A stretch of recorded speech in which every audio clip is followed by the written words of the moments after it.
Om Sadashiva Samarambam Shankaracharya Madhyamam Asmadacharya Paryantam Vande Guru Paramparam Eshvaro Guratmeti Murtibeda Vibhagne Vyomava Vyaptadehaya Dakshinamurtaye Namaha Sarva Vedanta Siddhanta Gocharantam Gocharam Govindam Paramanandam Satguru Pranatosh Maha Om Shanti Shanti Shanti. Bem-vindos a mais um encontro do Yoga das Três Energias, livro de James Swartz, Sampradaya de Adi Shankara, transmitindo-se ao longo dos milênios. Bem, aqui, que eu me lembro, a gente estava aqui no item 7, né? Pare de falar de você, né? Ou eu avancei nisso? É isso que a gente falou da mídia. Você terminou o 7, você tem que começar no 8. Analise seu discurso. Você foi até o 7 e terminou. Analise seu discurso é a ferramenta, para mim, mais eficaz de todas, principalmente numa sociedade tão movida pelo ego individual como nós. O que quer dizer movida pelo ego individual? É uma coisa estranhíssima, porque quer dizer que cada um está valorizando o seu próprio discurso. Então, você imagina metade do globo, coisa de 3,7 milhões de pessoas, bilhões, cada um com o seu discurso e valorizando esse discurso. Então, você vai ter que analisar o seu discurso, que é um discurso dentre 7 bilhões e 700 milhões de discursos. Então, vamos aproveitar essa deixa do ensinamento e vamos avaliar o nosso discurso. E aí, quando a gente avaliar o nosso discurso, a gente vai entender mais ou menos sobre o que são todos os discursos. Todos os discursos são uma sucessão de pensamentos verbais que se destinam a cristalizar a reciclagem de vasanas através de uma ausência de discernimento. Por isso que ele está dizendo para você analisar o seu discurso. O seu discurso é um dos mecanismos de reciclagem de vasana, né? No que nos interessa, são as vasanas vinculativas, mais poderoso que existe, né? Um dos sábios aí, de uma sampradaya chamada Nisarga Yoga, ou Nisargadatta, uma vez ele respondeu para algumas pessoas, alguns místicos que foram conversar com ele sobre experiências, tudo. Aí ele perguntou para essas pessoas, ele disse assim: vocês estão reparando que foi pelo pensamento verbal que houve a perda, que houve a confusão? Né? Isso é uma coisa que não é muito fácil de entender. A primeira vez que eu li isso, eu achei um absurdo, porque, afinal de contas, o corpo sutil ele faz tantas coisas, ele imagina, ele tem memória, mas o pensamento verbal é uma coisa impressionante. Ele é impressionante. Ele, ao mesmo tempo que ele tem a capacidade de retirar você dele, ele tem a capacidade, que é muito mais comum, de fazer com que você chafurde no chiqueiro de uma personalidade excessivamente egocentrada, né? Se vocês repararem bem, todo discurso que vai sedimentar, vai cristalizar a personalidade, ele trabalha com palavras. Não quer dizer que não haja imagéticas, né? Que não haja imagens, mas o grosso disso é apoiado por um discurso verbal. É que nem o desenrolar de um filme, um roteiro, ele é todo escrito verbalmente. Como ele vai ser desempenhado no set de filmagens, aí vai depender realmente da orientação do diretor. Mas o grosso ali é um posicionamento verbal, né? Então, 8. Analise o seu discurso.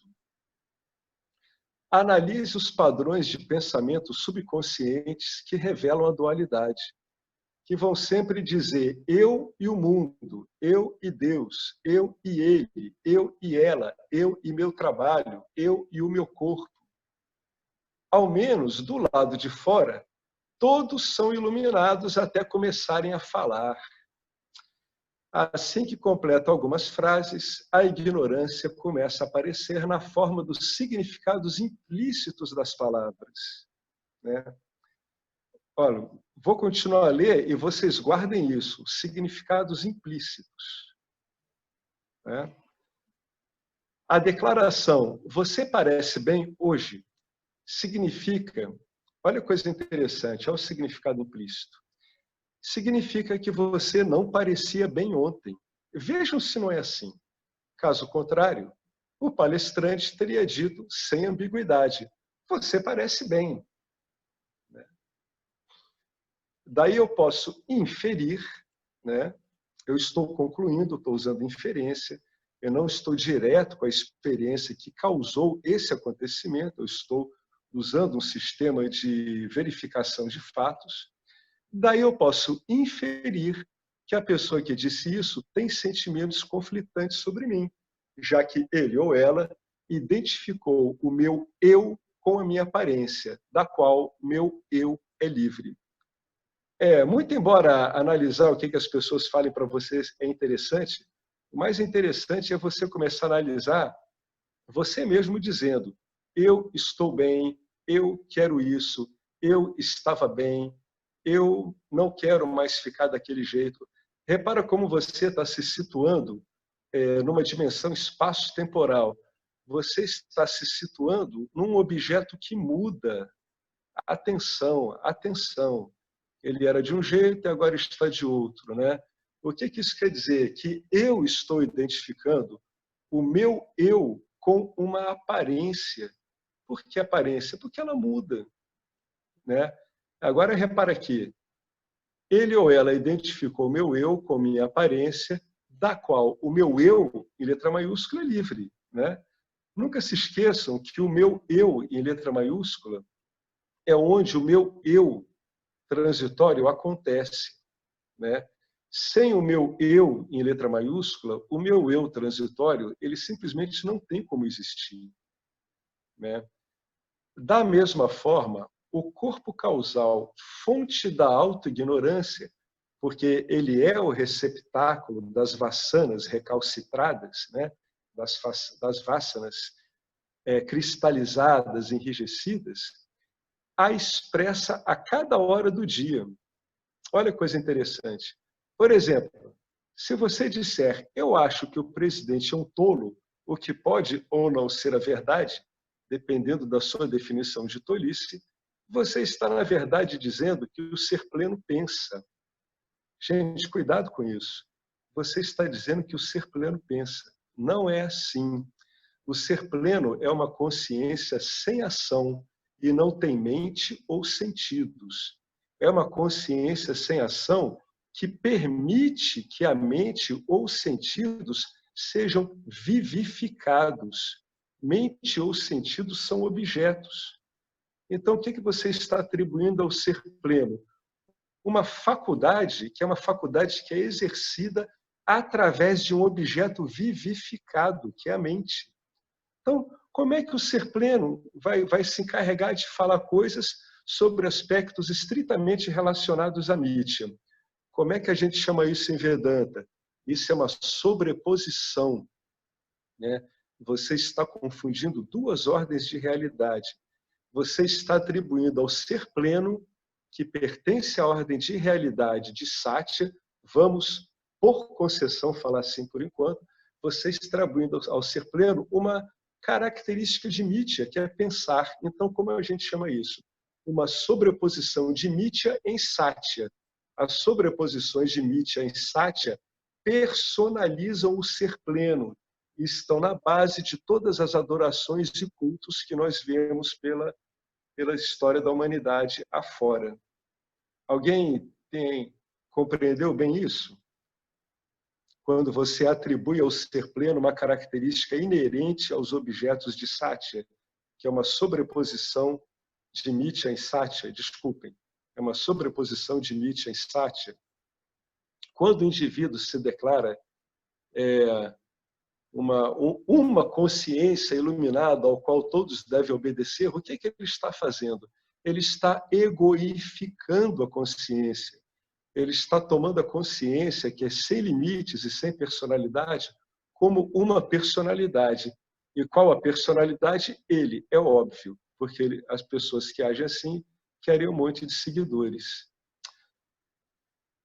Veja, a declaração "sou iluminado" é um exemplo clássico de autoignorância, porque o ser pleno, o eu, com letra maiúscula, nunca foi não iluminado.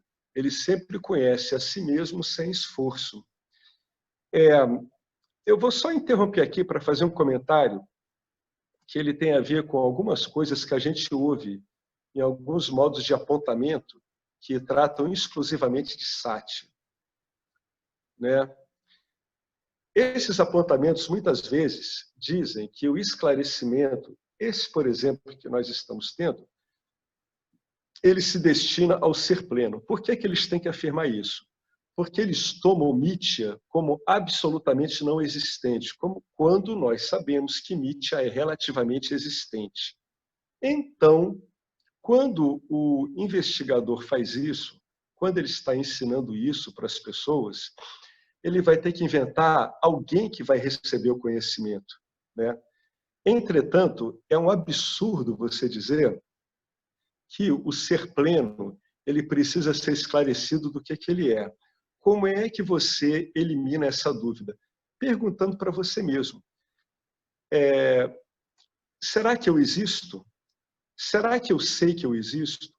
Reparem que, nesse caso, eu não estou atribuindo nada a mim. Eu estou apenas perguntando qual é a minha natureza. Eu estou dizendo, será que eu existo? Sim. Essa é uma resposta. Então, terminou o conflito. Será que eu existo? Não. Aí vem aquela pergunta, como é que você pode não existir se você está afirmando que você não existe? Né? A partir daí, para eu dizer que eu sei que eu existo, é um pulo. Então, consciência e existência são duas faces da mesma moeda que não precisam de esclarecimento algum. Em resumo, não precisam de adjuntos, não precisam de explicações. Se você pergunta para uma pessoa, você está ciente? Você sabe que você está ciente? A pessoa vai olhar para você, inicialmente surpresa por uma pergunta tão inusitada, e vai dizer, puxa, é claro que eu sei que eu estou consciente. Então, o esclarecimento não tem como ser voltado para o ser pleno, porque como você pode ver na sua experiência diária, o fato de que você existe e que você sabe que você existe, que é o que permite a você dizer que você existe, não possui dúvidas, né? Por isso que ele está dizendo aqui, ó, que o ser pleno sempre conhece a si mesmo e sem esforço. É claro que uma pessoa que faz um apontamento desse, tentando empurrar para o ser pleno o autoconhecimento dele, como se ele não soubesse de si mesmo, está fazendo-se assim porque essa pessoa, infelizmente, não entendeu a imensa necessidade de nós estudarmos o campo dármico e todos os objetos que nele ocorrem, inclusive esse objeto que tem capacidade de questionar e tem capacidade de fazer discernimento e responder a isso, né? Então, todo esse ensinamento ele é sempre destinado a essa assemblagem, a essa montagem entre a estrutura vivificadora e o meio através do qual ela está se expressando. Qual é esse particular que nos interessa? É o corpo sutil, né? É o corpo sutil, nele se reflete a luz da consciência, e nessa Sampradaya a gente diz assim, esse é o Jiva. O que é o Jiva? O Jiva é a mente ou é o ser pleno? Nenhum dos dois. O Jiva, ele é, stricto sensu, o reflexo da consciência original no intelecto. Tá? Esse reflexo vivifica esse intelecto e daí, por extensão, vivifica todo o restante. Então, a gente está sempre diante dessa montagem, né? O ser pleno, sabedor de si, mas para saber de Mithya, ele precisa de um meio de conhecimento que se encontra no corpo sutil, né? É o próprio corpo sutil. Então, Esse corpo sutil reflete esse ser pleno, e esse corpo sutil, onde há o reflexo do ser pleno, passa a fazer o quê? A experimentar. É uma entidade experienciante. Ela tem uma função que se dobra em si mesma, que é o intelecto, que permite esse jiva exercer uma autoobservação e uma autoavaliação, né? É como se o intelecto tivesse a capacidade de observar não só o ego e os sentidos, como também as próprias conclusões dele mesmo. Então, quando você vê você questionando uma sequência de raciocínio sua, pode saber que você está usando sattva. Você está usando um sistema do seu corpo sutil que, para fazer esse tipo de trabalho, precisa estar sativizado e não vinculado os apegos e aversões dados pelas cristalizações, né, pelas manifestações dos gunas, rajas e tamas. Tá? Por isso que ele está dizendo que a declaração "sou iluminado" é o exemplo clássico de autoignorância. Então, não se iludam. Sempre que vocês virem uma suposta pessoa muito encantadora no YouTube ou ao vivo dizendo que eu sou iluminado, essa pessoa não está com o conhecimento adequado, entendeu? Essa pessoa não vai ajudar você na discriminação que você precisa. Se você é abençoado com um forte desejo de saber quem você é, com uma vida simples e uma mente satívica, e uma vez concluída a fase da escuta, talvez não exista uma ferramenta mais eficaz do que a análise do discurso. Eu concordo totalmente. Como eu falei acima, em relação a uma sociedade tão fundamentada em egos individuais, é a melhor ferramenta que existe para você fazer o discernimento adequado. Bom, a gente terminou o capítulo 10 e agora a gente vai entrar no capítulo 11. Antes, eu queria dar um breve apanhado aqui. Vocês reparam que em Vedanta a gente está aprendendo a lidar com ferramentas? É claro que reparam. Uma das ferramentas é o estudo das gunas. Por quê? Porque quando você estuda as gunas, você vai fazer exatamente o que você vai fazer quando você estuda o uso de uma outra ferramenta. Tá? Por exemplo, mas que outra ferramenta poderia ser? O estudo dos 5 invólucros, o estudo das 5 bainhas, lembra? A bainha do corpo físico, a bainha do ar vital, a bainha mental, a bainha do intelecto e a bainha da bem-aventurança, o Anandamaya Kosha, né? Esses dois, tanto o estudo das bainhas quanto os gunas, o que eles mostram para você? Através dos gunas, ou do estudo das bainhas, ou de uma combinação deles, você consegue se separar dos objetos que estão ocorrendo no seu corpo sutil, né? Você faz o que o Vedanta chama de discriminação. O que é discriminação? Discriminação é discriminar, né? É ter o discernimento entre o que é você, em sua natureza, e o que são objetos. Por que isso é necessário? Porque devido à sua potência inerente a você mesmo como consciência, você vivifica os objetos e parece que eles têm vida própria. E você se identifica com eles. Muitas pessoas dizem eu e tomam por si o corpo. Então, para que serve essas duas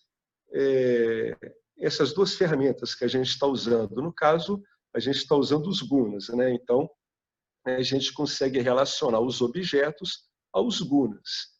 Lembrem-se que os gunas não podem ser detectados diretamente pelo corpo sutil. Porém, o corpo sutil detecta por inferência, baseado no conhecimento, o guna que está atuando. Ele detecta pelo objeto que está montado, acionado e engendrado por um determinado guna. Com base nisso, você consegue se separar do objeto. Você vai se separar como? Na experiência em si? Claro que não. A realidade, né, o real, o Brahman, é um todo indivisível, não dual. Então, a experiência aparece como um todo, né? mesmo que nós chamamos de uma experiência atrás de uma outra, é só uma sequência que nós aprendemos a dividir com o nosso corpo sutil, mas não é assim. A experiência se sucede como um todo contínuo. Se você não ficar elaborando demais em cima da sua experiência, você vai ver que ela se sucede ininterruptamente, de um ponto para o outro.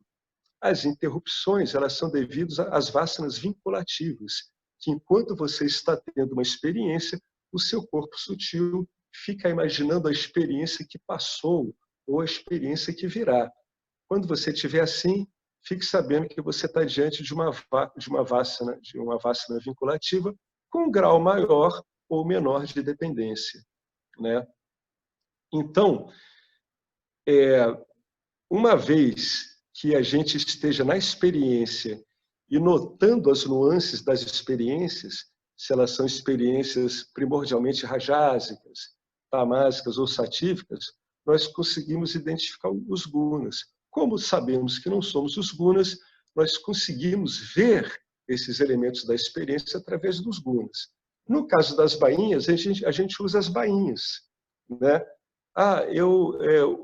Eu estou gordo. Não, você não está gordo, é o corpo que está gordo. Então você está discriminando o quê? O ser pleno da bainha do corpo de comida. Aí, nossa, eu tive uma tremenda descarga energética na frente daquele guru. Então, isso é o ser pleno? Não, não.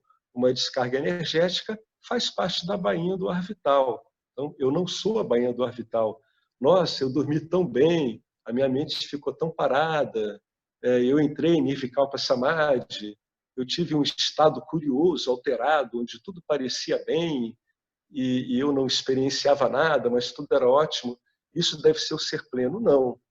Não é, porque a gente sabe, pelo ensinamento, que a gente está em contato, nesses casos, com Ananda Maya Kosha. E eu não sou Ananda Maya Kosha. Eu não sou a felicidade experiencial. Vou repetir. Eu não sou o contentamento e a felicidade experiencial.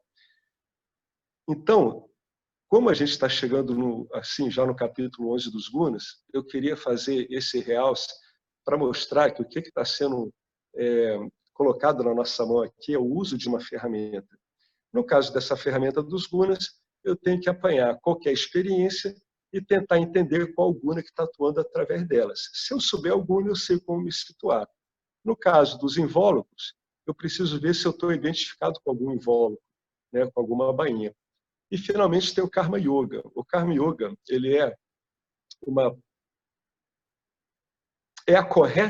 o correto posicionamento do Jiva diante do campo dármico, né?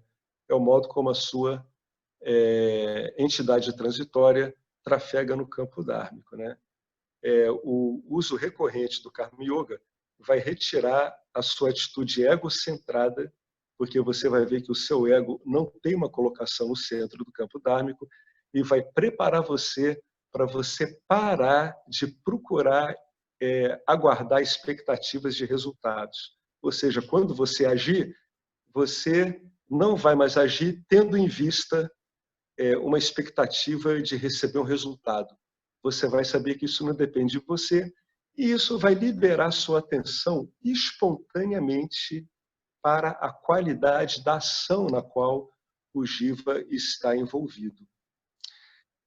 O aumento dessa qualidade de ação não é um aumento de qualidade intencional, tá, gente? Ele decorre do abandono das expectativas em decorrência do Karma Yoga. Ele faz aflorar naturalmente em você uma projeção do amor que você é no campo dármico. E, portanto, o seu envolvimento com a ação, ele passa a ter uma tremenda de uma qualidade em termos de entrega, de entendimento, de disponibilidade, em termos de acabamento. A tendência é você fazer ações muito bem acabadas, desde ir ao banheiro, fazer suas necessidades, lavar um prato numa pia, entendeu? Sem obsessões, etc. Até uma coisa mais apurada, como é você ler uma escritura sem esperar que essa escritura corresponda ao que você acha que deve ser uma escritura. Tá? Então, diante desses três recursos que nós temos, a gente está aqui terminando o Yoga das 3 energias. Ele vai começar aqui, ó, além dos gunas.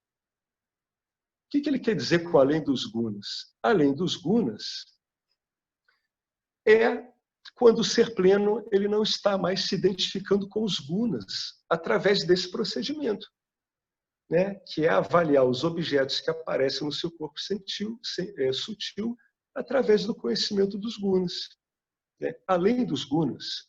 Olha que bacana essa frase do Bhagavad Gita.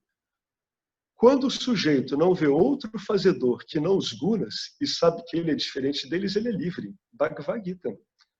Aqui, quando isso ocorre, isso quer dizer que o uso da discriminação, tá, baseado nos gunas, surtiu efeito, né? Não há autor em Nietzsche. É um sistema de ação, reação, equilíbrio, contra-resposta, tudo feito pelos 3 gunas conforme a programação, no caso dos jivas, dos seus corpos sutis. E no caso do mundo, através do modo como os gunas montam o mundo, né? Por exemplo, um pedaço de terra é eminentemente tamásico. Um pássaro voando é eminentemente rajásico, né? Uma explosão sexual é eminentemente rajásica. Uma contemplação, uma ideia, uma inspiração, eminentemente satívicos, né? Então, quando esse sujeito, que é esse que está ali olhando o campo dármico, reparem que tudo é no campo dármico, eu, consciência, não preciso afirmar nada para mim, eu existo e sei que existo. O meu problema é não ficar vinculado a eu aparecendo no campo dármico como objetos. É isso que está ocorrendo. Eu não posso ficar dependente das minhas criações. Esse que é o ponto último, né? Eu não posso ser dominado pelas minhas criações. Quando o sujeito não vê outro fazedor que não os gunas, ou seja, é impessoal, e sabe que ele é diferente deles, é livre. Ele, Satya, é diferente deles, Nitya. Aí ocorreu a discriminação correta e o ensino fez resultado. Satya aparece como Satya e Nitya como Nitya. E, finalmente, quando Satya aparece como Satya e Nitya como Nitya, Nitya automaticamente, espontaneamente, se resolve em Satya. Tá? Vamos ver o que o James ele vai falar sobre isso aqui. Gente, se alguém tiver alguma dúvida ou quiser fazer um comentário, mesmo que eu esteja avançando aqui no texto, pode fazer, tá? Então, esse trecho do Bhagavad Gita, ele está dizendo o que é o sucesso na discriminação usando a abordagem dos gunas, né? Os gunas vão mostrar para você que toda atuação em Nitya é impessoal. Poxa, nunca se esqueçam disso. Absolutamente impessoal. Não há pessoalidade na realidade. Vamos lá. A conversão da personalidade satívica.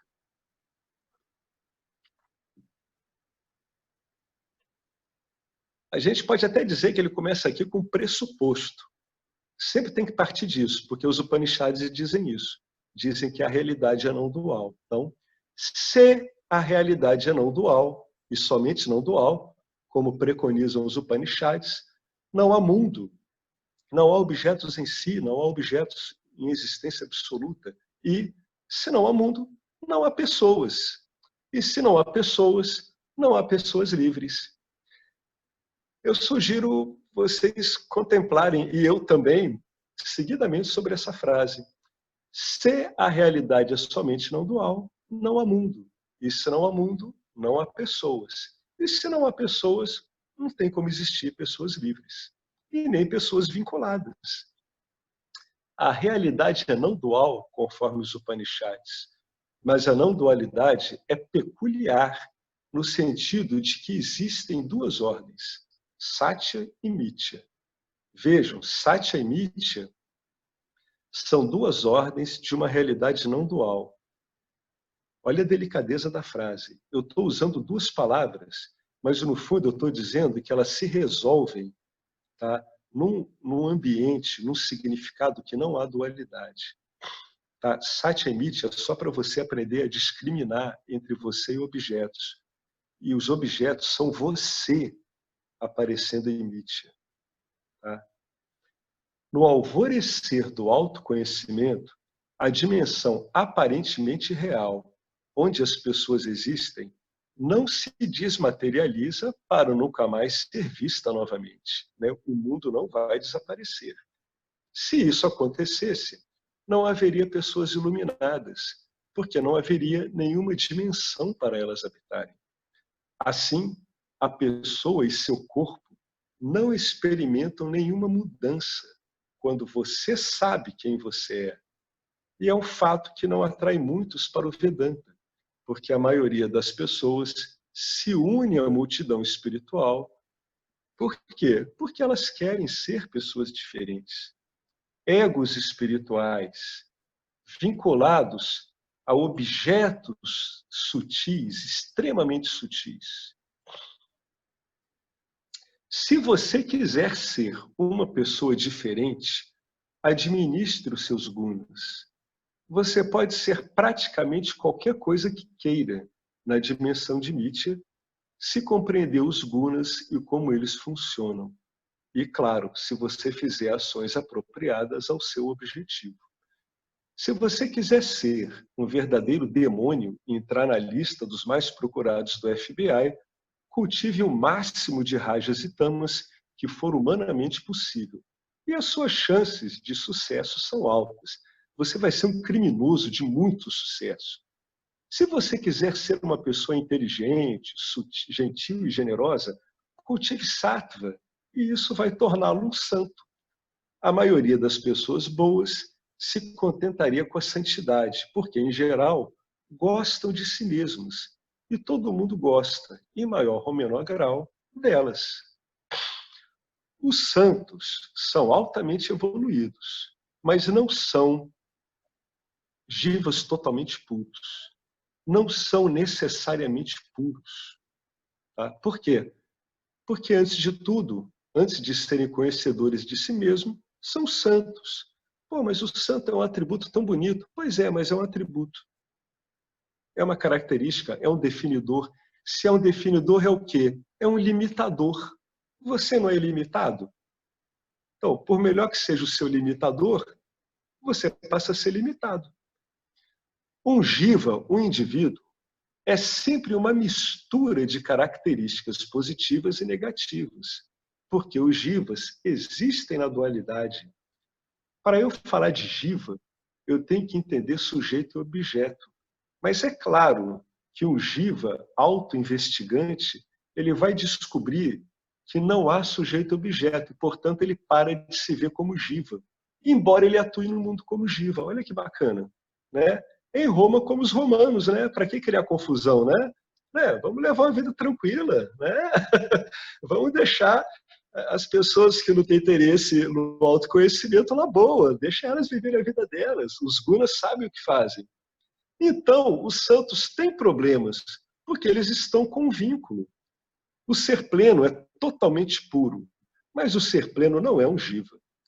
Você só ganha pureza entendendo que você é o ser pleno. Aqui é o resumo. Você só ganha pureza, você só ganha falta de vínculos, você só ganha ilimitação entendendo que você é o ser pleno. Uma pessoa livre é livre de problemas. Uma pessoa que não coloca em si adjuntos limitantes, ela não tem problemas. Então, se você desenvolve uma personalidade predominantemente satífica, haverá mais um passo, a liberação, né? Então, uma personalidade predominantemente satífica é um must para os discriminadores. Ela é uma base de lançamento muito bem montada, contanto que ela esteja entendida no contexto da autoliberação. Só ter uma personalidade satífica vai fazer com que você continue circulando por Mithya, tudo bem, com adjuntos maravilhosos, porém limitantes, né? Então, mais cedo ou mais tarde, você vai encontrar algum tipo de problema do qual você vai querer se livrar. O que é um problema? Não é aquilo do qual queremos nos livrar? Né? Quando a gente não quer se livrar de uma coisa ruim, ela deixou de ser problema, vira uma característica daquela situação, não tem jeito. Isso não é um problema. Isso é da natureza da situação apresentar aquela característica. Né? Então, isso aí é uma colocação para a gente levar em consideração. Né? Alguns santos são liberados? Sem dúvida. Personalidades maravilhosamente satíficas e liberadas. Mas muitas e muitas vezes não. Né? Existem muitos santos cristãos que eles eram tremendamente moralistas. Né? Então, qual era o adjunto limitante deles? Atenção, hein? Gente, pelo amor de Deus, não vão falar isso com os outros por aí. Dizer que a moralidade ela é um adjunto limitante. Ela é um adjunto limitante, tá? A moralidade ela depende de condições sociais da época, morais da época. Por mais lindo que possa ser uma pessoa predominantemente moral, a gente tem que entender que há uma limitação ali. Né? Então, mesmo muitos santos cristãos, eles eram tremendamente moralistas, como era o caso de São Paulo. Então, a gente começa a se questionar, né? Será que São Paulo realmente ele estava liberado? Né? Ele sabia que ele era um Cristo, mas em termos práticos, ele estava liberado? Eu vou dar um chute aqui. Pelas epístolas dele, eu acho que não. Talvez ele tenha se liberado num momento ali de grande sofrimento. Talvez, não sei. Que ele vivenciou mais tarde, né, em Roma. Então, quem tem uma personalidade predominantemente satífica e devidamente contextualizada por esse conhecimento maravilhoso, ela está numa posição de lançamento muito bom, né? E o que essa pessoa, no fundo, está querendo, né? Já que ela conseguiu contextualizar? Ela está querendo a liberação, poxa. Vamos lá. Sim, a liberdade é também da natureza do ser pleno. E, se existe apenas o ser pleno, todos são livres. E não há nada a se fazer no que diz respeito à liberdade. Mas olha só, mas esse capítulo é sobre um jiva livre, que antes estava aprisionado. De certo modo, é melhor ser um animal, porque não há questões acerca da liberdade para os animais, já que eles tomam a realidade como ela é, pelo que ela é. Os animais não sofrem porque não pensam no que está acontecendo, não se sentem aprisionados. Limitações e liberdade são questões apenas em Nietzsche e para o Jiva, porque a gente só consegue falar de Nietzsche e de Satya com relação ao Jiva, tá, gente? É sempre assim. Estamos dando concessões, estamos dando cortes de entendimento para que nós, Jivas, possamos nos orientar, né? E discriminar corretamente o que somos daquilo que aparentemente somos. Alguém quer colocar alguma coisa? Eu estou achando a linha de raciocínio dele tão bacana. Vocês querem acrescentar alguma coisa nessa linha dele? Essa linha dele é uma linha muito forte de pensamento, de estruturação. Ela é muito rica ao mesmo tempo. Né? Vale meditar nela com extremo cuidado. Né? Vou continuar, tá? Qualquer coisa vocês me interrompam. Para o seu fim, que é a liberdade, você precisa desenvolver sattva, porque aí em sattva ocorre o foco da mente, né, no aspecto da bem-aventurança, o que torna o jiva feliz. Quando o jiva é feliz, por nenhuma razão outra, além de apreciar a bem-aventurança refletida, não é necessário que se façam coisas para o jiva se tornar contente. Ou seja, um jiva assim, ele nunca vai atuar em mítia, esperando encontrar em mítia objetos que o deixem feliz. E por isso ele não inicia projetos com a felicidade em mente, porque ele já é feliz. Ele pode até iniciar projetos, mas a partir de um espírito de felicidade, não querendo obter a felicidade, né, em decorrência desses projetos. Ao mesmo tempo, Sattva torna a mente muito inteligente e sutil. E por isso, o Jiva entende facilmente a diferença entre o que é real e o que não é. Veja bem, né? Vocês reparam que aqui no Vedanta, tudo que a gente está fazendo isso é tornar a mente extremamente inteligente. E essa palavra aqui, ó, sutil, muito, muito sutil. Uma mente treinada pelo Vedanta, ela é tão sutil que ela intercepta os objetos mais sutis possíveis que aparecem na mente dela. Se você entender que os objetos são simplesmente irreais, você não os perseguirá e suas vássanas vinculantes começarão a abrir mão do controle sobre você. Suas vássanas vinculantes não conseguirão ser alimentadas pelo ciclo Nitya, que é elas encontrarem o objeto e serem alimentadas pelo encontro delas com o objeto, né? É como se você cortasse a trajetória delas. Você não briga com as vássanas. Esse é o melhor jeito de lidar com as vássanas. Você não briga com elas, você entende apenas que elas estão procurando o irreal. Esse entendimento é que vai ser o determinante. Suas vássanas são como flechas que são atiradas em direção aos alvos em Nitya, né? Você corta a trajetória delas sem brigar com elas. Porque se você começa a brigar com as suas vássanas, você vai entrar numa infinidade de projeções sobre projeções. É melhor você saber que elas não vão lhe trazer o resultado que você quer. Muito mais simples. Você bota um denominador comum. É uma vássana vinculante, não vai me trazer o que eu quero. Isso pode parecer um pouco escandaloso a princípio, mas depois você vê que funciona muito bem. A conversão de vássanas vinculantes sem preferências é a liberação, é a transcendência dos gunas. Todas as situações são aceitáveis. São aceitáveis para quê? Para investigação, porque todas já estão ocorrendo, né? Não é para você brigar com as situações e nem procurar alimentá-las. É para você investigar as situações.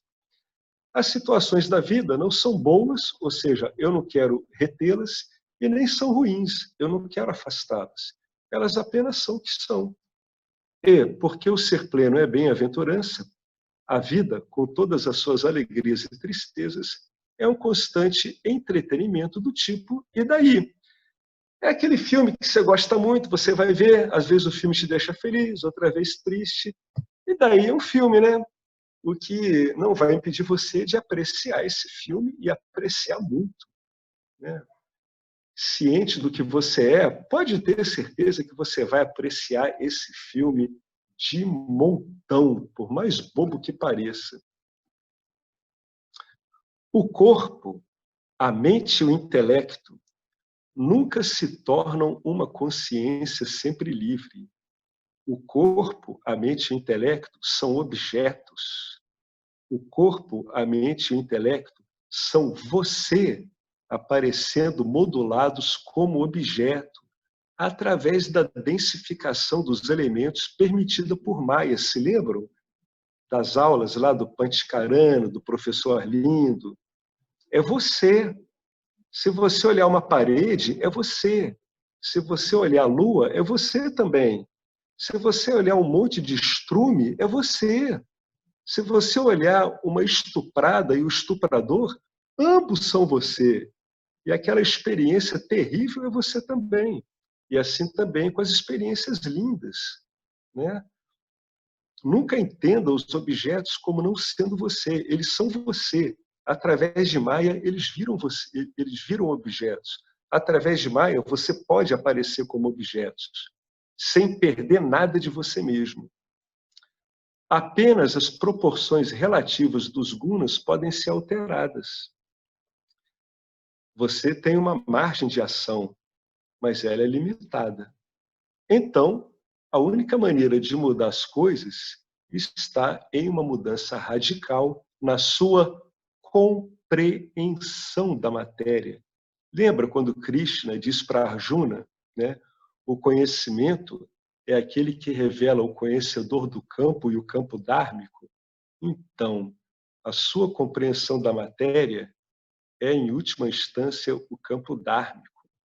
Uma vez que você entenda a natureza da matéria, você a aceita porque não há como mudá-la.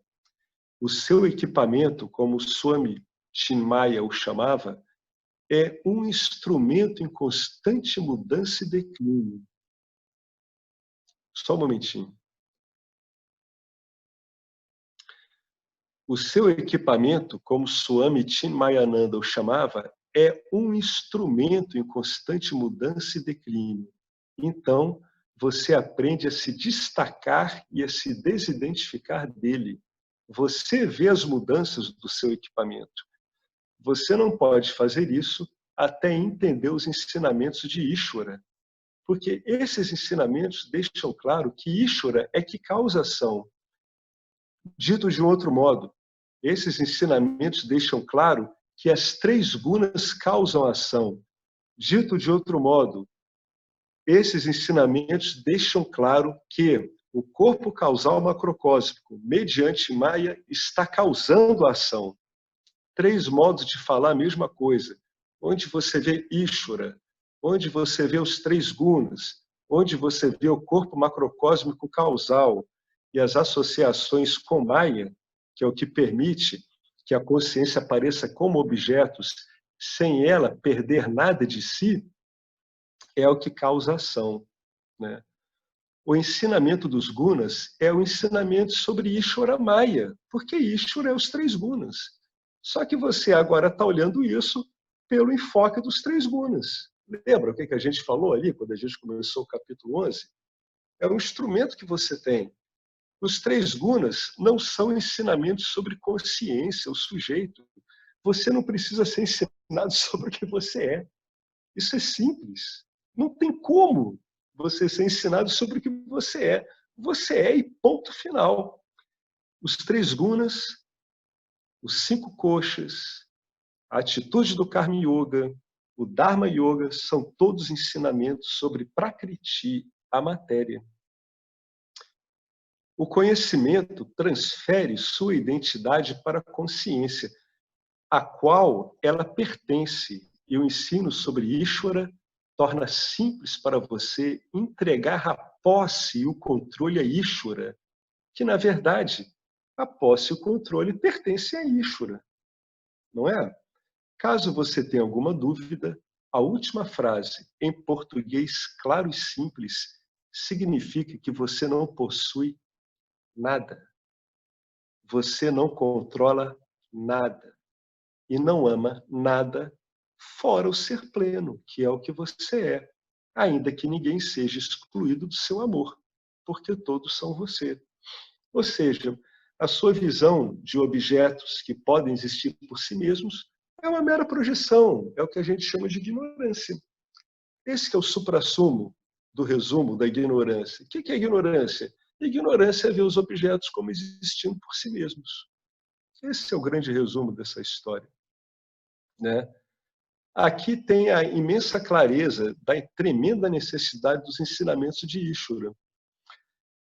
Vejam bem, eu posso saber que eu sou consciência e existência, mas sem o conhecimento de como isso vai acabar se relacionando com Ishvara, com a manifestação em si, esse conhecimento pode se tornar inútil, né?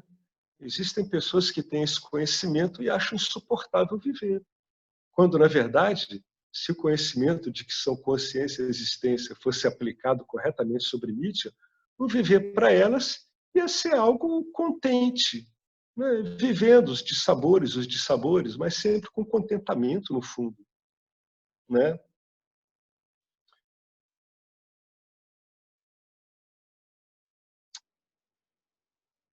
Aqui, o conhecimento transfere sua identidade para a consciência. Isso é correto relativamente, porque a sua identidade nunca deixou de ser a consciência. Mas, como você tem estado Como nós temos estado infernalmente identificados com os objetos, nós aparentemente nos associamos a objetos.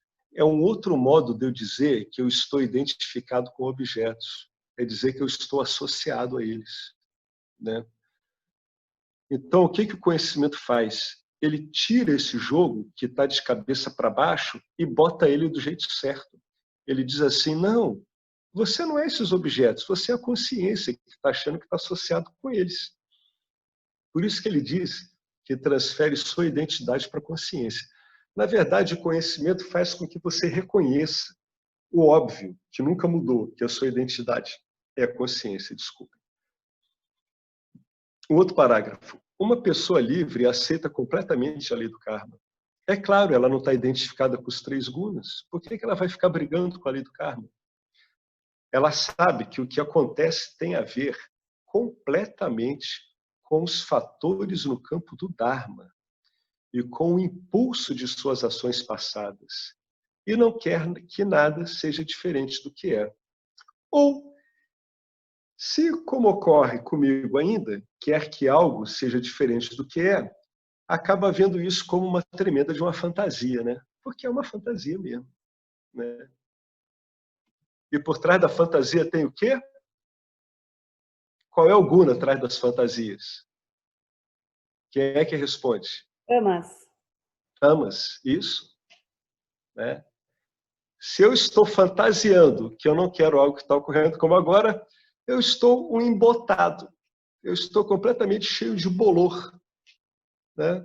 Eu estou meramente jogando uma projeção que, diga-se de passagem, só se sustenta porque eu sou a vida. Eu mantenho aquele bolor vivo. O bolor depende totalmente de mim para ficar vivo. A hora que eu noto que é um bolor e paro de alimentar esse bolor, ele, com o tempo, naturalmente vai definhando, né?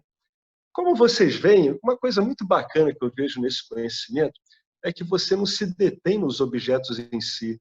Porque se eu for me deter nos objetos em si, eu vou me deter nos adjuntos que eu atribuo aos objetos. Eu vou me deter no que eu entendo por bem, mal, bom. Não, esse conhecimento ele trabalha de um modo, ele trabalha em cima da mecânica desses acontecimentos. Então, ele é tão bacana que você não se perde nas qualidades que você tenta atribuir aos objetos, né? Você está mais interessado em saber que você está atribuindo uma qualidade ao objeto do que realmente ficar pensando na qualidade que você está atribuindo ao objeto, né? Isso dá a você uma extraordinária capacidade de discernimento, né? A gente consegue sair do que se chama por aí de floresta mental. A floresta mental é um monte de qualidades, ou de perjúrios, de negatividades, né?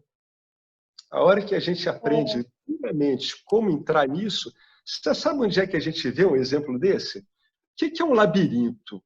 O labirinto é uma coisa na qual a gente entra e não sabe como voltar, porque a gente não sabe o caminho que a gente fez. Esse é o caminho quando a gente vai atribuindo sucessivas qualidades em camadas a um determinado objeto. Qual é o mito grego que fala de modo tão bacana sobre isso? É o mito de Teseu indo atrás do Minotauro, né? Teseu, ele só conseguiu entrar no labirinto porque ele estava ligado por um fio por onde ele conseguia sair, né? O que esse fio fazia com ele? Fazia com que ele não se perdesse. Esse tipo de fio de conhecimento, de entendimento, ele faz com que você não se perca na miríade de labirintos e você consiga voltar direitinho. Como? Entendendo como a coisa funciona e não como você acha que são os objetos que aparecem, né? As entradas do labirinto, as portas fechadas, né? Aqueles caminhos que escapam para o lado, você entra, não consegue mais sair, né? Esse tipo de entendimento, ele é como se fosse esse fio de Ariadne, né? Você entra no labirinto com esse fio da mecânica, como a coisa funciona, e por esse fio você sai direitinho, né? Intocável, né? Alguém ia falar alguma coisa que eu interrompi? Eu ia falar uma coisa que foi muito engraçada noite passada. Oi, Tá ouvindo, Alex? tô te ouvindo. Tá. Eu tive um sonho muito engraçado noite passada e que daí eu lembrei dessa frase aqui, que você não quer que nada seja diferente do que é, né? Pela primeira vez eu sonhei, assim, sonhei e eu falei, putz, olha o Vedanta no meu sonho, né?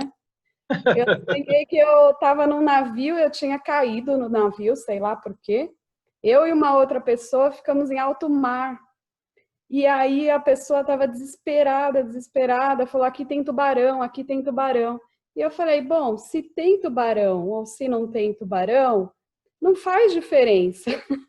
Não olhem nada, porque se Ishvara, ainda falei isso no sonho, se Ishvara acha que eu vou morrer atacado por um tubarão, eu vou morrer, independente se tem ou não. Então, nada aí. E vamos... Aí eu falei, caramba, que louco.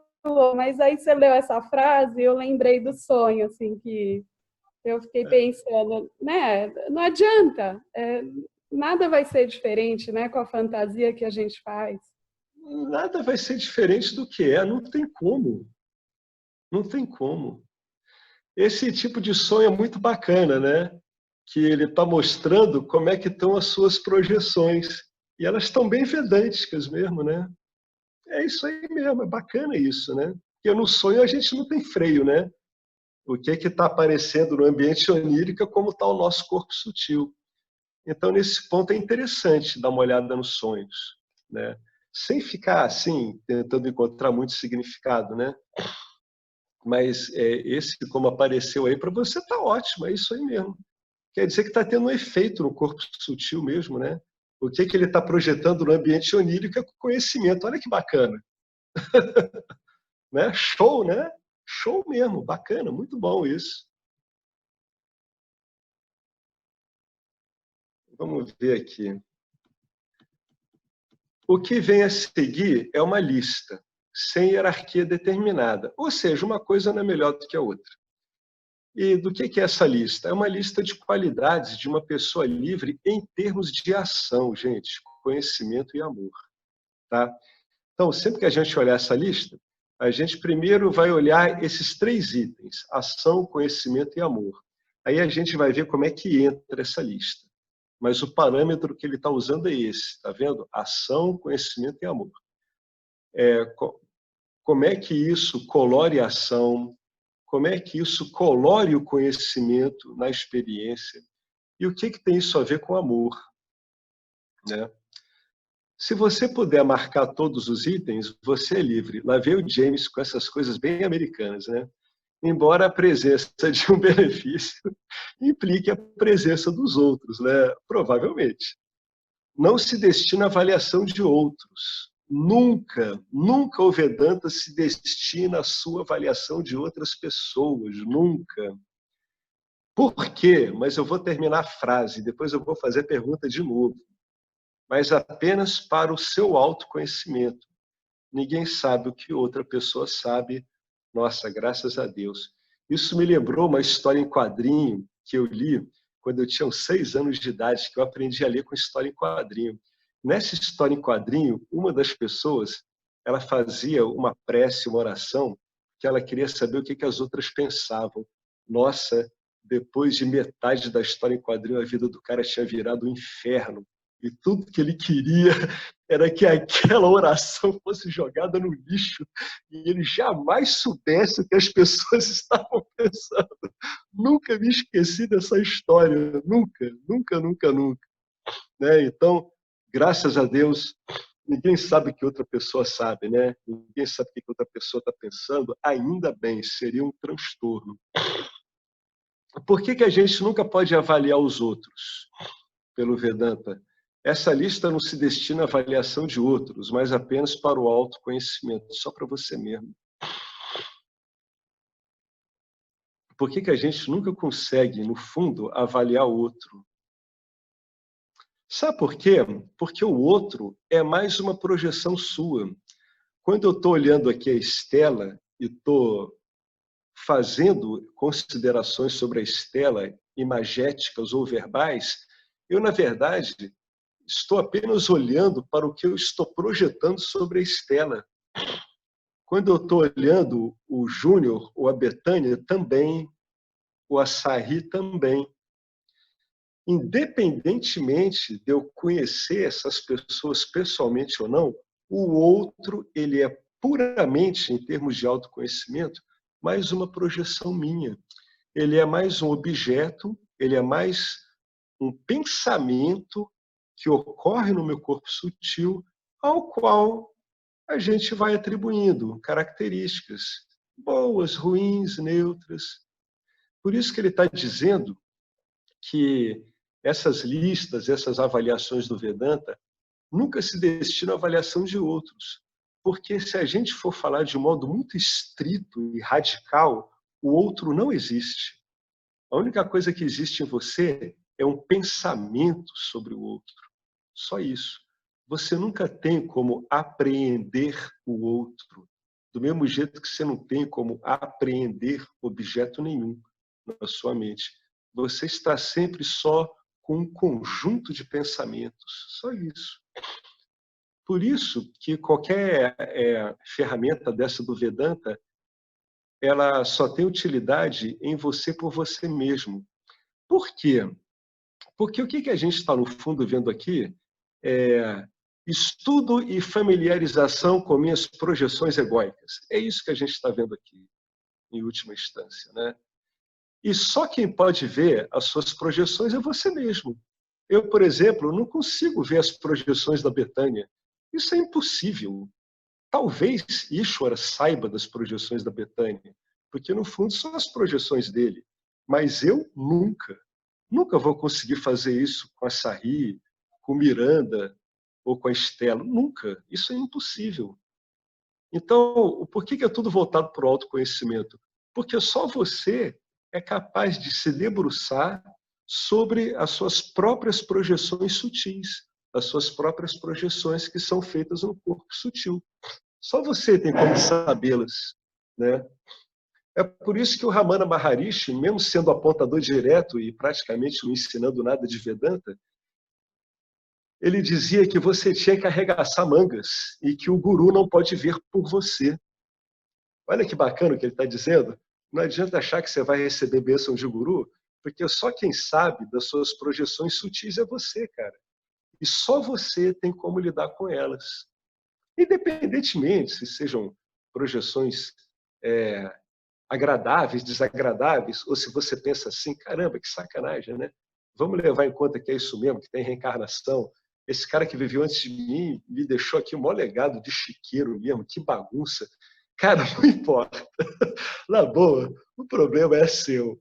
Com toda sinceridade. E sabe por que é seu? Porque só você pode lidar com ele. Pô, no fundo, isso é muito bacana, né? Só você pode lidar com ele. Olha que coisa legal, né? Só você vai ter a habilidade, a capacidade e a sutileza de ver as suas projeções mais sutis, né? Por isso que o outro, né, ele jamais é de interesse do Vedanta. O outro só é de interesse no Vedanta na medida que ele é mais um objeto aparecendo no seu corpo sutil sob a forma de um pensamento associado com emoções e os pensamentos projetados em cima desse pensamento, né? O problema da discriminação é que você tem camadas e camadas de projeções uma em cima das outras. Por isso que faz esse monte, essa cadeia de pensamentos sobrepostos na sua mente, e você acaba vendo que, na verdade, você, ao se identificar com esses pensamentos, você vira uma legião de pessoas, né? Você vira uma coorte romana, 10.000 pessoas, né? Então, por isso que o outro é só uma imagem, o outro não importa. Não que o outro não importe, o outro enquanto você, claro que importa. Agora, o outro enquanto projeções que você tem sobre o outro, isso é mais um objeto que aparece aí que você está criando no seu corpo sutil, né? Não se esqueça que você cria. Você que sustenta isso, né? Se achar que isso é pesado, pensa como isso é bacana, né? Como é que você criando pode desfazer. Então, vamos ver um item dele aqui, né? Então, antes da gente olhar esse item, a gente vai saber o seguinte, que ele está abordando esses itens a partir de termos de ação, conhecimento e amor. Então, com base nisso, a gente vai ter o nosso primeiro item. Autossatisfação completa. Eu não quero nada de mítia. Ponto final. É simples assim. Uma pessoa autorrealizada desfruta de uma consciência que inclui a percepção do corpo, inclui a percepção da mente, sentidos e ambiente, mas permanece não identificada com eles.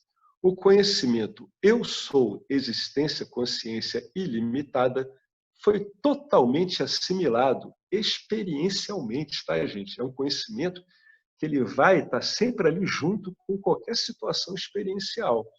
Por que ele foi totalmente assimilado? Porque não há senso de separação, mas sim de nítida satisfação, que se expressa como amor por todos e por tudo, incluindo o amor pelo ego defeituoso. O ego, naturalmente, ele tem esse defeito, né, de trazer tudo para ele. É um default capenga. O devoto não dual está livre do amor objetal e igualmente livre para amar os objetos, porque o amor incondicional não dual é seu próprio fruto. Esse devoto é ainda maior que uma pessoa nobre que sabe intelectualmente que é o ser pleno. A pessoa totalmente autorrealizada está completamente satisfeita consigo mesma. Ela está satisfeita com o seu ego, ela não quer assassinar o ego. O ego não é o capeta, ela não vê capetas. Tá? Uma pessoa autorrealizada não vê diabo, tá? Não vê Satanás, não vê ego malvado, não vê história da carochinha. Tá? A pessoa totalmente autorrealizada está completamente satisfeita consigo mesma, com o seu ego, o seu equipamento, o seu corpo sutil, o seu intelecto, o que está disponível para ela, está satisfeita com a sua situação de vida, porque ela é o sempre completo, o sempre transbordante ser pleno. Então, isso é uma das características mais interessantes da pessoa autorrealizada. Realmente, ela entra no mundo experiencial como imbuída de um espírito de amorosidade, de satisfação, de se dar espontaneamente, porque quando ela entra em Nitya, ela está se dando a si mesma. A pessoa realizada não vê Nitya como algo à parte dela. Não, pelo contrário, ela vê que Nitya é ela, Nitya se resolve nela. Outra característica. Alguém quer acrescentar alguma coisa sobre isso? Sobre autossatisfação completa? É um parâmetro excepcional esse, e é muito eficaz. Bom, destemor, imortalidade e segurança. O medo vem quando você está sozinho e acredita que há uma segunda entidade. O medo não surge quando você é tudo. Se você está olhando tudo à sua volta, você mesmo, e só está vendo você, você vai ter medo de quê, né? Tirando aquele medo fisiológico óbvio, né? Está vindo um caminhão a 80 quilômetros em direção à sua direção, você vai sair dele, né? Não vai achar que você vai parar um caminhão. Para que detonar o corpo estupidamente desse jeito, né? O medo também vem porque a vida é incerta, nem sempre nos dá o que queremos. E muitas vezes tira o que valorizamos, particularmente as nossas vidas, as nossas posses mais valiosas. Uma pessoa livre é livre do medo, porque não experiencia nenhuma diferença do ser pleno e imortal. Ele ou ela é totalmente seguro. Né? Não há perdas e não há ganhos. Isso é fundamental, tá? Por que ele se sente totalmente seguro? Porque não há perda e não há ganho. No pain, no gain. Não tem perda e nem ganho. Terceira característica. o experienciar constante do amor não dual. Se a realidade é não dual e o amor existe, o que é o caso, ou seja, é isso mesmo, a realidade é não dual e o amor existe. Então, ser pleno é amor não dual. Pronto. Uma pessoa que está estabelecida no autoconhecimento é incondicionalmente amorosa. Sim, sem sombra de dúvida. Não confundindo amorosidade com leniência, passar a mão na cabeça, tolerâncias indevidas, etc. Né? Arjuna, ele era incondicionalmente amoroso, ele foi cumprir o dharma dele, que era guerrear. O rei Janaka, ele era incondicionalmente amoroso, ele foi cumprir o dharma dele, que era ser um baita de um auto-investigador, né? Essa auto-amorosidade, ela vai permeando tudo. Todos os estados da mente são o mesmo. Por quê? Porque não vão mudar o que você é, são apenas estados. As pessoas livres não são avessas a qualquer estado mental. Depois eu vou voltar para isso aqui, hein? Nem anseiam por qualquer estado que seja, porque sabem que os gunas controlam todo esse estado mental. Então, uma pessoa livre, quando ela passa por um ótimo estado mental, ela sabe que ele vai acabar. E ela sabe que ele vai acabar, e ela também sabe que ela não precisa desse estado. Olha que bacana. Então, quando esse estado acabar, ela vai estar pronta para viver a próxima experiência e não vai ficar dividida entre a experiência que está vindo, que está tomando conta, e essa do ótimo estado mental. E isso se aplica aos estados mentais que não são bons mesmo, né? Tem estados mentais que não são bons mesmo. São estados que não acrescentam nada para a pessoa, né, em termos de alegria, pelo contrário. Ela também vai vivenciar esse estado sem querer que ele termine rápido e sem querer que ele jamais volte. Não é? Isso é uma desidentificação total. Por que a pessoa fica assim? Porque ela já está muito impessoalizada. Ela entende que esses estados, em última instância, não tem nada a ver com ela. Esses estados são apenas os gunas se alternando como tem que ser mesmo, como é a vida. A vida, em termos de gunas, é uma eterna modificação na proporção relativa dos mesmos, onde, em geral, em cada experiência, a gente encontra os três gunas e, em geral, a gente sempre encontra os três gunas e, em geral, a preponderância de um sobre os outros. Tá? Número 4. Todos os estados da mente são o mesmo. Já li isso. Número 5. A mente habita no ser pleno, ou seja, eu não sou a minha mente. A mente, que é o seu instrumento primário, não tem natureza própria. Ela se torna tudo no que presta atenção. Isso é um modo dele dizer que aquilo no qual a mente está prestando atenção só pode existir na medida em que existe na mente como um pensamento. Se eu for colocar isso em termos de objeto, eu vou chegar numa construção muito inusitada. Um objeto, a mente, vivificado por você, consciência, tem uma particularidade de se transformar enquanto matéria mental num objeto sutil que vai responder por um objeto. Olha que coisa engraçada.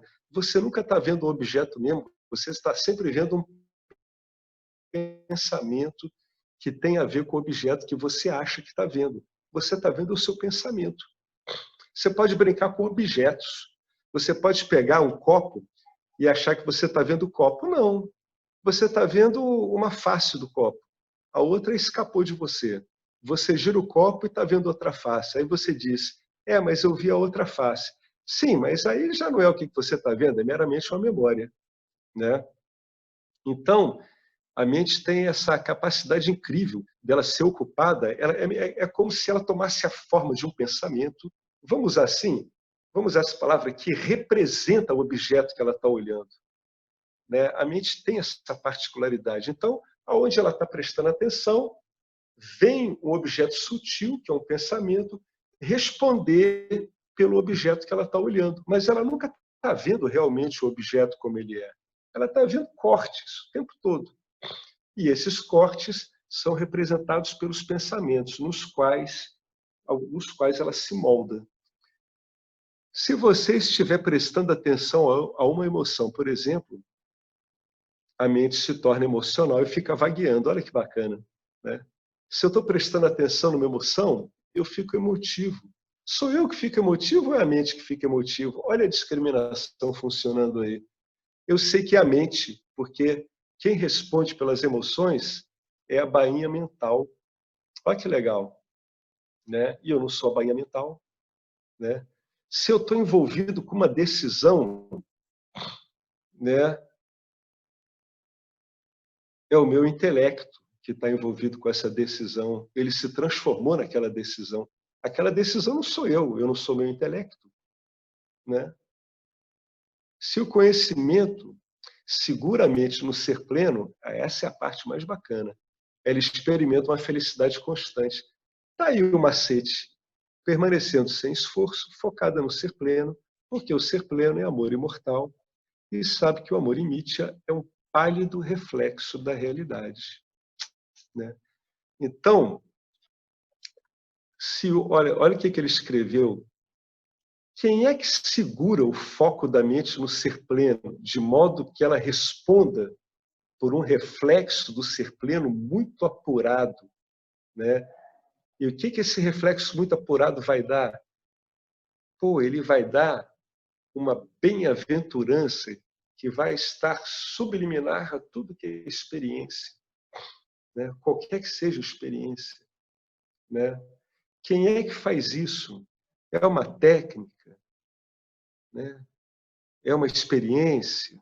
Não, é o conhecimento. Só pode ser o conhecimento. Só o conhecimento vai segurar o foco da mente, né? A atenção que é a mente em movimento no ser pleno. Por isso que a pessoa que vai ficando muito centrada no ser pleno, ela começa a ter uma curiosa impressão de que a mente dela está meio parada, né? Por quê? Porque o ser pleno basta a si mesmo. Então, é um foco mental que não se mexe muito, né? Ele despende a estrojeção necessária, né? A saída necessária para tomar conta das coisas de Nietzsche, mas o grosso desse foco ele está meio parado, ele está assentado em si mesmo. A gente encontra isso em muitos textos do Apontar Direto, eles falam muito isso, né? É como se o grosso da atenção estivesse assentada, diluída no ser. E o que acontece? Ela permanece sem esforço, focada no ser pleno. Agora, vejam bem, é sempre o conhecimento, né? É o conhecimento que vai impedir que você fique viajando nos objetos, achando que eles podem ser algo além do que eles são, meros objetos, né? Só o conhecimento impede esse tipo de flutuação. Lembrem de Jesus, né? Conheceis a verdade, e a verdade vos libertará. É conheceis, não é experimenteis a verdade, glorifiqueis a verdade, e esse monte de palavras. A palavra ali é certa, é conheça, né? Use o conhecimento, que o conhecimento te liberta. O item 6 é uma paz incondicional.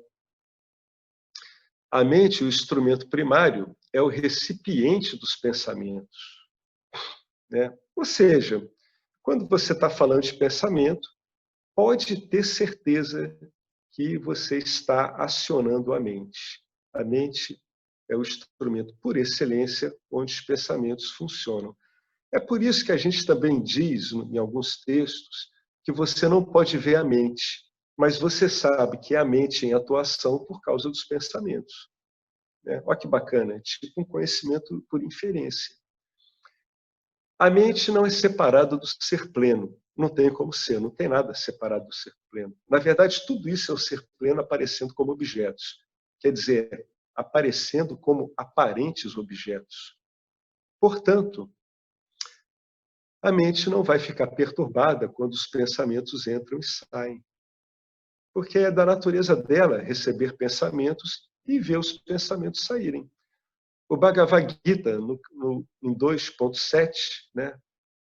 Isso deve ser capítulo 2, verso 70, diz: todas as experiências entram na mente de uma pessoa sábia através dos sentidos, mas não criam agitação, porque uma pessoa autorrealizada, ela é plena em si mesma.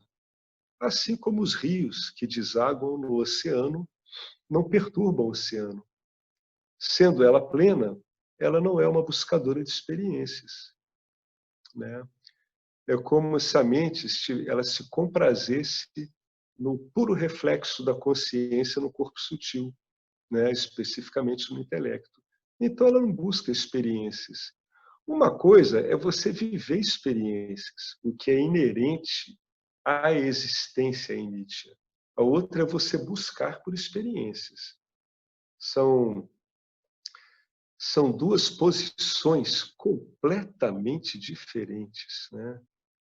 Num caso, eu, consciência plena, sabendo de mim, estou disponível para a experiência. No outro caso, eu, ego, mente, me arremesso em direção à mítia, querendo usufruir de experiências, né? Eu não estou disponível para as experiências. Eu quero, isto sim, que as experiências que eu desejo estejam disponíveis para mim. São dois modos tão diferentes, mas tão diferentes, que eles não têm intersecção entre si, né? Tem um livro muito bonito chamado O Curso em Milagres, que ele diz que essas duas posições, elas não tergiversam entre si, ou seja, elas não cambiam, elas não têm pontos em comum, né? E não tem ponto em comum mesmo. Uma coisa é eu ir para a materialidade imbuído do que eu sou, sabendo do que eu sou e sabendo que a materialidade não vai me dar o que eu já sou. A outra é eu, ignorante do que sou, ir para a materialidade esperando que as experiências se adequem ao que eu espero delas. Não há ponto de contato entre essas duas posições. Por isso que se diz que Satya e Mithya não tem pontos de contato, tá? A não ser que você, na sua investigação, com o tempo, resolva Mithya em Satya. Aí Mithya em si desaparece em Satya e você vê claramente que a realidade é completamente não dual e que só tem Satya. Mas tudo isso são cortes que são dados em cima das projeções da gente. Para cada dúvida, cada posição que você está na vida, você tem um naipe de projeções que você está emitindo em direção ao que você chama de mundo, né? Esses ensinamentos do Vedanta, eles encontram você em cada naipe desse. Por isso que você tem que saber os naipes de projeção que você está emitindo. Porque aí no conhecimento você vai encontrar o conhecimento que vai anular esse naipe e vai devolver você para o que você é. Então esse conhecimento serve para qualquer projeção, qualquer uma que você esteja fazendo, né? Então, sendo a mente plena, por quê? Porque ela está resolvida na consciência, ela não busca experiências. Embora aí, nesse contexto, é que ela seja o instrumento por excelência da experiência. É porque ela não está sendo mais usada para autogratificação. Então, ela está disponível. Vocês já viram alguns textos esotéricos dizendo: você tem que estar disponível para a vida, você tem que fazer um esforço para você entender que a sua disponibilidade é o mais importante? Não, você não precisa fazer esforço nenhum. O que você tem que fazer é entender o que Krishna disse. Você tem que saber do conhecedor do campo e do campo. Quando você souber disso, a sua mente resolvida em Satya vai estar espontaneamente disponível para o campo, para o que o campo vier a aparecer.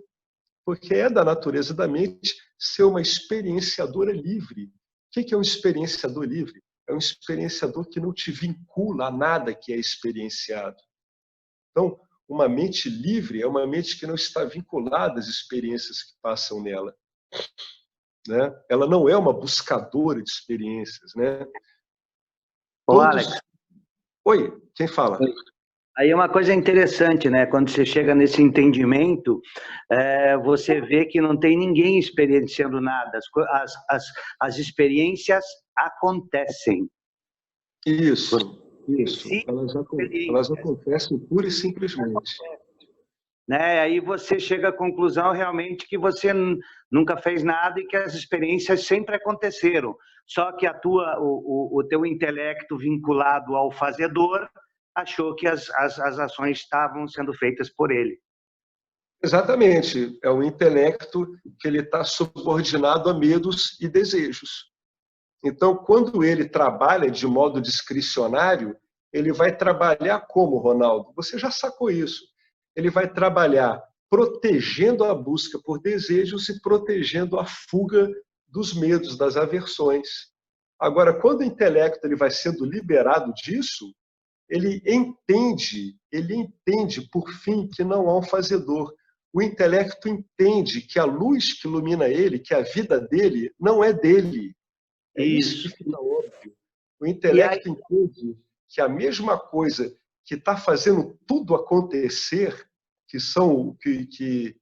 é a consciência iluminando e dando vida aos gunas, é a mesma consciência que está tornando esse intelecto capaz de discernir.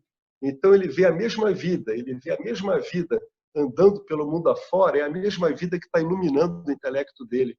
Então ele não pode dizer que há um fazedor, ele não consegue mais dizer, caramba, eu faço isso, eu faço aquilo. Não, é impossível. E aí eu acho que é interessante, né, que no início eu não compreendia isso, por isso que é muito interessante essa compreensão da relação entre o Jiva e Ishvara. Aí fica muito claro para você que Ishvara é o fazedor, né? É diferente do Neo-Advaita que nega, né? Ah, não existe ninguém aqui. Mas é simplesmente um negar sem um entendimento final. Né? Isso. Pô, agora você foi no ponto, Ronaldo. Esse que é o ponto. O Neo-Advaita, ele bate no final sem mostrar como é que se chegou até aquele final. Isso. E outra coisa interessante, Alex, quando você traz, vamos colocar entre aspas, a tua atenção por ser pleno, é uma coisa tão interessante que parece que o mundo, como você está, vamos colocar entre aspas de novo, nos braços do ser pleno, parece que o mundo, que Mitya, parece que ele começa a ficar como um sonho, entende? Porque a tua atenção não vai mais para fora. As ações estão acontecendo, mas não existe mais ninguém focando em cima das ações, porque elas não têm mais o nível de importância que elas tinham para o intelecto no início. Então, é como se você ficasse nos braços do ser pleno, focado no ser pleno, e Mitya começa quase como ficar apenas uma imagem pálida. É isso que eu sinto no dia a dia. É isso mesmo, é isso que tem uma figura, né, no taoísmo chamado o Marcelo que saca legal isso. Como é que é, Marcelo? É o Vuzin, né? Vuzin. Como é que é isso? É quando se percebe, né, que não há um agente. Eu li isso há muito tempo atrás, mas eu não compreendi muito bem qual era esse enfoque do taoísmo. Eles falam disso, né, que é ação por si, né? Ela vai por si. Você vê que é uma ação que não tem agente. Por isso que às vezes você vê uns comentários assim, quando você não está esclarecido, você vê uns comentários, umas posições que você não entende, né? Como é que pode ter uma ação sem agente, né? É porque não tem nada pessoal, não existe um agente específico, né? Aí as pessoas dizem, as coisas ocorrem por si mesmas. É exatamente isso que o Ronaldo está dizendo.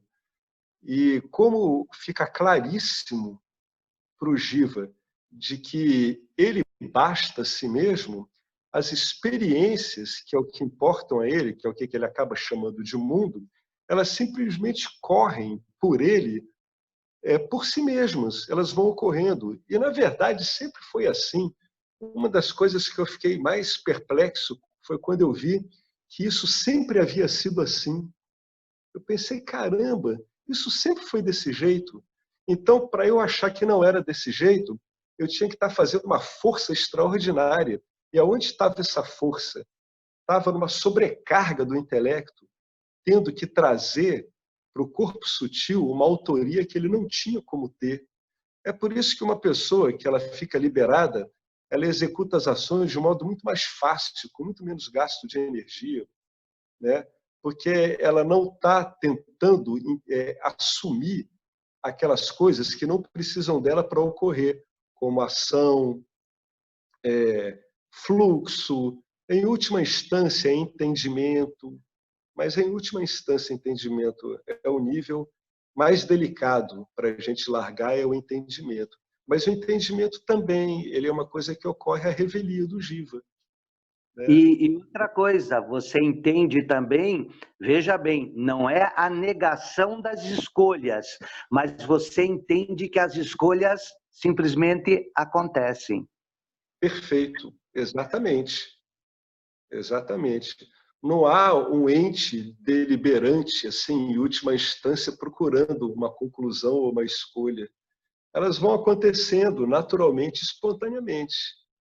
Né? E o Vedanta, ela vai, é um instrumento, é uma ferramenta que vai alimentando, de novo, né, uma ferramenta ilusória, alimentando um processo ilusório, e aí ela vai, essa purificação que vai acontecendo das vasanas, de novo, não existe ninguém purificando, essa purificação acontece também.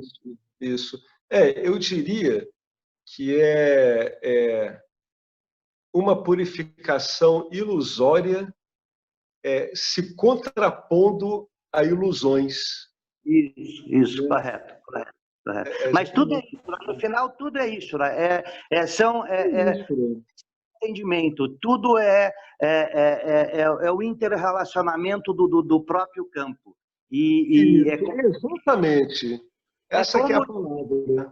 Tudo é o interrelacionamento do próprio campo em si e por si. Exatamente. Isso, e como, metaforicamente falando, é como se a consciência universal estivesse testemunhando isso. É como se. É como se, exatamente. É uma concessão que a gente está fazendo. É como se. É por isso que existem muitos livros que dizem assim, que dizem que Deus não nos vê como nós nos vemos. Deus nos vê como Deus. Deus, nesse caso, eles estão falando de Ishvara, né? Deus nos vê como uma de suas infindáveis modulações, né?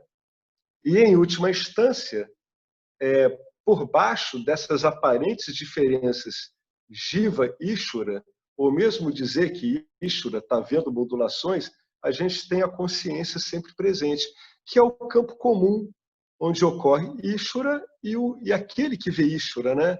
Que é o Jiva. É Jiva quem está vendo Ishvara. Sem Jiva, Ishvara jamais se chamaria, jamais se reconheceria como Ishvara. Impossível. Né? É muito interessante essa relação Jiva, Jagat e Ishvara. Né? O Vedanta, a primeira redução que ele faz é ele reduzir Jagat a Ishvara.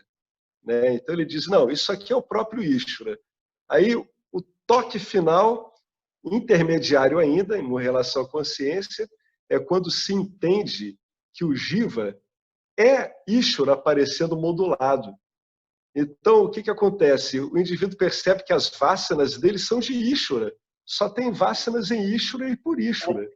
É interessante, né? E é interessante como o intelecto pega isso como se fosse pessoal dele separado, né? Ele pega essas vasanas de Ishvara e separa elas do todo, né? Isso é meu. Ele diz que são dele. É isso. Ele diz que são dele, exatamente. Né? Aí o ponto final é quando o intelecto percebe que a mesma luz que ilumina o que ele chama de Ishvara é a mesma luz que ilumina ele. Pronto, final. Aí aparece aquela comunhão que tem alguns Upanishads, né? Atma igual a Paramatma. né? E esse, em termos dessa linguagem, é o que quer dizer a iluminação mesmo, a liberação, né? Atma, que é o que aparece aqui como reflexo da consciência, é a própria consciência, é Paramatma. Isso. É o que dá aquela resolução final. Muito bacana, Ronaldo. É isso aí mesmo, perfeito. A gente acaba vendo que o universo é todo impessoal e que a ideia de pessoalidade ela é tipo um default do Jiva que Ishvara vai ter que resolver. É engraçado isso, né? Ishvara vai ter que resolver isso em Ishvara mesmo. Ele que se vire. É engraçado isso. É muito inesperado isso, né? É uma coisa dele com ele. O programa, o sistemão Ishvara, ele gera um bug aparente que contradiz ele. E ele resolve isso nele mesmo, através do que ele é, e não do que ele muda como Ishvara. É muito interessante isso, muito bonito ao mesmo tempo, né? Gente, eu vou terminar por aqui, que já são 10 horas. Eu me estendi um pouquinho, por causa desse atraso que eu dei aí com as desinfecções aí da Covid. Eu nunca vi tanta água sanitária, álcool, sabonete, detergente na minha vida. Eu vou virar o próprio sabão ambulante. Então, deixa eu atender aqui, acho que é o Fernando falando, ou é o Henrique? Oi, Henrique. A gente então parou aqui, ó, na paz incondicional, né? Então, toda experiência é um prazer. Esse item é interessante, toda experiência é um prazer, porque não é o prazer que nós entendemos nas nossas experiências corriqueiras e condicionadas, né? Mas diga aí, Henrique. Não, fica pensando, né, nesse negócio de que tudo está acontecendo naturalmente, né, espontaneamente, né? Um grande mistério, né? Não existe um fazedor, não existe e tudo está acontecendo, né? Esse é um grande mistério, como que isso escapa totalmente a nosso entendimento de qualquer coisa, né? Não sei, fiquei aí pensando, digo, esse é o grande mistério sei lá, da criação, não sei. Acontece, pronto. Um mistério. Perfeito isso que você falou, é um mistério. Né? E é bacana, Henrique, quando eu vejo que quando o intelecto, né, devidamente instruído, ele vai chegando a isso, você repara como ele vai ficando meio quieto, né?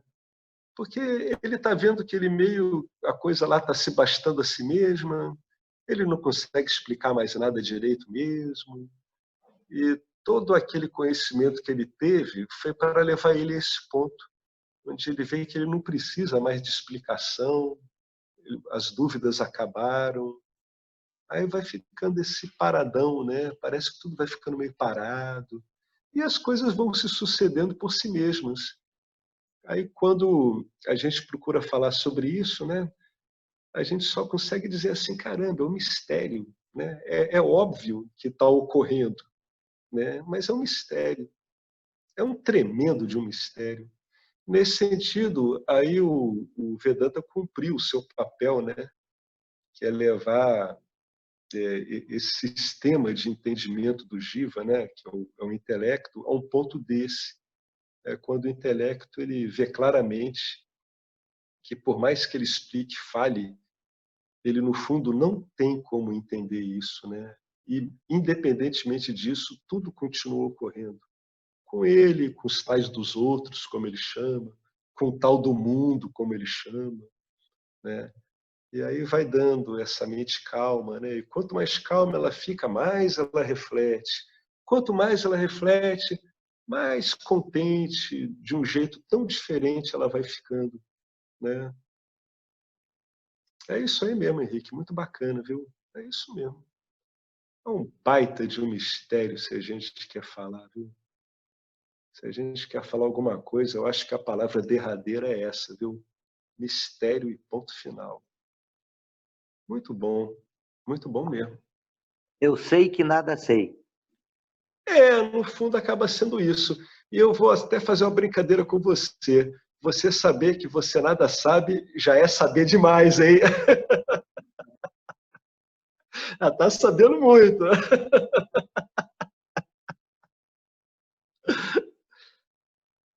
Beleza, gente? Alguém quer falar mais alguma coisa? É bacana, né? A gente vai vendo que os encontros do Vedanta vão ocorrendo, as aulas com o professor vão ocorrendo, e é inegável, né, que a gente vai vendo que esse sistema, né, o corpo sutil, que é o nosso sistema experienciador, ele vai realmente ficando mais quieto e mais disponível, né? Isso é muito, mas é muito bacana, né? E vocês veem como é que é isso, gente? É por algo imposto? Tudo não. Isso é a beleza, né? É o ouro puro do Vedanta. Isso é pura compreensão. Por isso que Nisargadatta, mesmo não sendo um professor de Vedanta, dizia: compreensão é tudo. Encerro aqui com a frase aí do velho Nisargadatta, que mesmo não sendo do Vedanta, ele dava um final vedântico, né? Compreensão é tudo. Ou Ramana, né? Só pela compreensão o ser pode ser alcançado, né? Tá tudo aí, né, cara? É um sistema de anulação de conhecimento aí milenar, né? Milenar, né? Todos esses caras, todos eles, ou tocaram nisso diretamente, ou tiveram nesse ambiente. Inquestionável, né? A veracidade que vai tomando conta disso tudo, né? É isso mesmo. Conhecimento é tudo, compreensão é tudo. É uma compreensão muito pacífica e muito contente, né? Muito contente. Alguém quer comentar alguma coisa? Bom, então, aproveitando aí que está todo mundo meio em bava, né? Que às vezes dá um ondão, né? A mente para, claro que dá um ondão, né? Você é contentamento puro, como é que você não vai ficar meio de onda? Então, se alguém assim tiver disposto assim, aí antes de dormir, aproveita esse momento aí, dá uma lida numa escritura, dá uma meditada. É muito bacana, viu? O Vedanta é um primor, viu? A única coisa que eu consigo dizer é isso. É o primor dos primores. Bom, gente, então vamos encerrar por Namadá?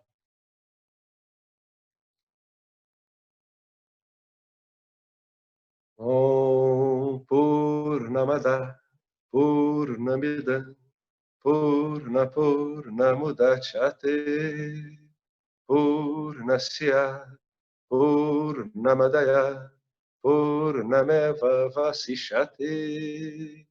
Om Shanti Shanti Shanti. Muito obrigado, Ishvara, muito obrigado ao Vedanta, muito obrigado a essa fantástica Sampradaya, aos nossos professores, ao nosso professor mais próximo, o Arlindo Moraes. Muito obrigado a todos nós. Saudações. Eu quero aqui deixar um pequeno testemunho.